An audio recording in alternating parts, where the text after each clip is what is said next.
ಫಲ್ಗುನಿ ನದಿಗೆ ಅಡ್ಡಲಾಗಿ ಕೂಳೂರಿನಲ್ಲಿ ಕಟ್ಟಿರುವ ಕಮಾನು ಸೇತುವೆಯು ತುಂಬಾ ಹಳೆಯದಾಗಿದ್ದು ಶಿಥಿಲ ವ್ಯವಸ್ಥೆಯಲ್ಲಿರುವ ಕಾರಣ ಸೇತುವೆಯ ಹಾಗೂ ರಸ್ತೆಯ ರಿಪೇರಿಯನ್ನ ನಡೆಸಲು ಹೆದ್ದಾರಿ ಪ್ರಾಧಿಕಾರ ಮುಂದಾಗಿದ್ದು, ಪ್ರಾಧಿಕಾರದ ಮನವಿ ಮೇರೆಗೆ ಮಾರ್ಚ್ 16ರಿಂದ ವಾಹನ ಸಂಚಾರ ನಿಷೇಧಿಸಿ ದಕ್ಷಿಣ ಕನ್ನಡ ಜಿಲ್ಲಾಧಿಕಾರಿ ಸಿಂಧು ಬಿ ರೂಪೇಶ್ ಆದೇಶ ಹೊರಡಿಸಿದ್ದಾರೆ. ಸೇತುವೆ ದುರಸ್ತಿ ಆಗುವ ತನಕ ಕೂಳೂರು ಹೊಸ ಸೇತುವೆಯಲ್ಲಿ ಈಗಿರುವ ಏಕಮುಖ ರಸ್ತೆಯನ್ನು ದ್ವಿಮುಖ ರಸ್ತೆಯನ್ನಾಗಿ ಮಾರ್ಪಾಡು ಮಾಡಲಾಗಿದೆ.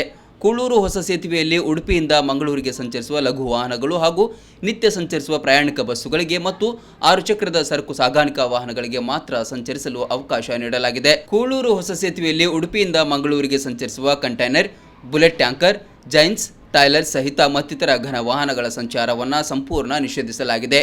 ಬೆಂಗಳೂರು ಕಡೆಗೆ ಚಲಿಸುವ ಘನ ವಾಹನಗಳು ಪಡುಬಿದ್ರೆಯಿಂದ ಕಾರ್ಕಳ ಮಾರ್ಗವಾಗಿ ಬೆಂಗಳೂರಿಗೆ ಚಲಿಸುವಂತೆ ನಿರ್ದೇಶನ ನೀಡಲಾಗಿದೆ. ಉಡುಪಿಯಿಂದ ಮಂಗಳೂರಿಗೆ ಚಲಿಸುವ ಎಲ್ಲ ಘನ ವಾಹನಗಳು ಮುಲ್ಕಿಯಿಂದ ಕಿನ್ನಿಗೋಳಿ ಮೂಡುಬಿದ್ರೆ ಮಾರ್ಗವಾಗಿ ಹಾಗೂ ಹಳೆಯಂಗಡಿಯ ಕಡೆಯಿಂದ ಕಿನ್ನಿಗೋಳಿ ಮೂಡುಬಿದ್ರೆ ಮಾರ್ಗವಾಗಿ ಸುರತ್ಕಲ್ ಕಡೆಯಿಂದ ಬಜ್ಪೆ ಮಾರ್ಗವಾಗಿ ಸಂಚರಿಸುವುದಕ್ಕೆ ಅನುವು ಮಾಡಿಕೊಡಲಾಗಿದೆ. ಹೊಸ ಸೇತುವೆಯಲ್ಲಿ ಸುಗಮ ಸಂಚಾರಕ್ಕಾಗಿ ತಾತ್ಕಾಲಿಕ ವಿಭಾಜಕವಾಗಿ ಕೋನ್ ಅಳವಡಿಕೆ, ಎಚ್ಚರಿಕೆ ಫಲಕ ಅಳವಡಿಕೆ, ವಿದ್ಯುತ್ ದೀಪದ ವ್ಯವಸ್ಥೆ ಮತ್ತಿತರ ಸೌಲಭ್ಯ ಅಳವಡಿಸಲು ಕ್ರಮ ಕೈಗೊಳ್ಳುವಂತೆ ಸೂಚಿಸಲಾಗಿದೆ.